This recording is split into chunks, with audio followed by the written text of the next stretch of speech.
আমার ছোট্ট এক গ্রামে বড় হয়েছে। সারাদিন ধুলোমাখা মাঠে দৌড়ানো, নদীর ধারে বন্ধুদের সঙ্গে মাছ ধরা, এই ছিল তার জীবন। কিন্তু তার চোখে সব সময় ছিল এক অদ্ভুত ঝিলিক।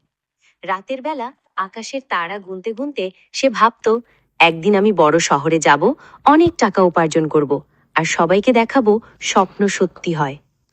একদিন শহরে কাজের সুযোগ এলো। আমাদ গ্রামের পুরনো বাস ধরে শহরে এলো।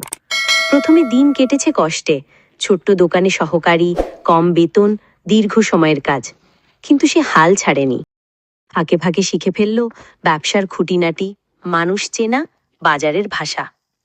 বছর পাঁচেক পর আমাদ নিজের ছোট্ট ব্যবসা খুলল। প্রথমে সবাই বলেছিল, এতে কি হবে?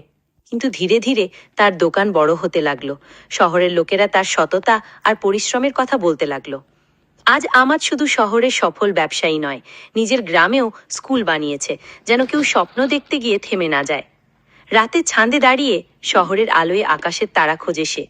মনে হয় সেগুলো যেন আগের মতোই চোখ মেরে বলছে, দেখেছো, আমরা তো বলেছিলাম স্বপ্ন সত্যি হয়।